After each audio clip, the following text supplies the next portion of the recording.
नमस्कार साथियों। साथियों, लोको पायलट साइको में टी स्कोर का बड़ा इंपॉर्टेंट रोल होता है। मित्रों, यहाँ 5 टेस्ट होंगे और पांचों टेस्टों में हमारा जो टी स्कोर होगा वो 42 से ज्यादा होना चाहिए। अगर एक भी टेस्ट में हमारा टी स्कोर 42 से कम है तो हम साइको में फेल हो जाते हैं। अब टी स्कोर क्या होता है? देखिए, टी स्कोर क्या होगा।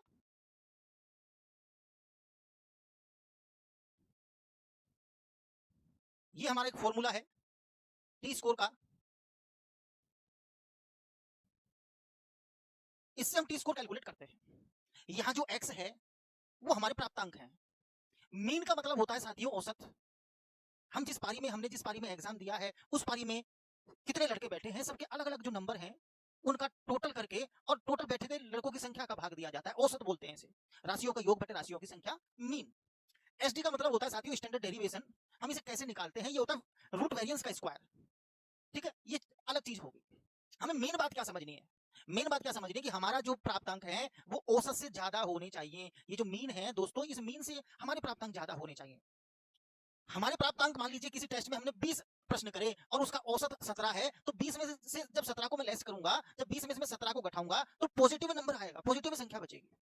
अगर गलती से हमारे प्राप्तांक कम हो और मीन ज्यादा हो जाए, जैसे हमने 17 ही प्रश्न करे और औसत 20 है, तो 17 माइनस 20 करेंगे तो नेगेटिव में मार्क हमको यहाँ ये चीज नेगेटिव में हो जाएगी। जब नेगेटिव में हो जाएगी तो 10 से मल्टीप्लाई करेंगे तो यहाँ भी ये चीज नेगेटिव में हो जाएगी और वहां हमारे जो नंबर होंगे 42 से कम हो जाएंगे। तो इस बात का हमको ध्यान रखना है कि हमारे प्राप्तांक इस मीन से हमेशा ज्यादा हो। और दूसरी बात, देखिए टी स्कोर जो होता है वो 20 से 80 के बीच में होता है। मतलब मिनिमम जो यहाँ 20 नंबर हमको मिलते हैं और अधिकतम 80 नंबर हमको मिलते हैं। तो यहां से हम क्या बात समझेंगे? देखिए, 5 हमारे टेस्ट हैं और पांचों टेस्टों में जो हाईएस्ट मार्क है वो 80 नंबर है। तो यहां मैं बता रहा हूं 5 टेस्ट हैं और पांचों टेस्टों में जो हाईएस्ट मार्क है वो 80 के हिसाब से यदि मैं काउंट करता हूं तो 400 नंबर का मान लीजिए पेपर है। 5 टेस्ट है और पांचों टेस्टों में जो मैक्सिमम हमारा टी स्कोर है वो 80 है।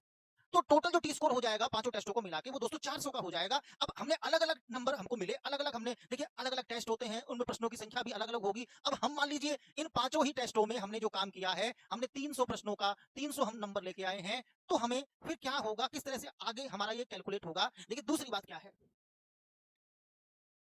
साइको टेस्ट में हमारे जो नंबर आते हैं उनका 30%, उनका 30% फाइनल मेरिट में काउंट किया जाता है। तो 30% कैसे काउंट किया जाएगा? मान लीजिए टोटल हमारे पास टोटल नंबर जो मैक्सिमम नंबर है वो 400 है और हम पांचों टेस्टों में मिला के 300 लेके आए हैं। तो यहां से कैसे कैलकुलेट होगा? हमको 300 मिले, टोटल 400 में से मिले, इनका हम 30% कैलकुलेट करेंगे तो ये हमारी फाइनल मेरिट में काउंट होगा।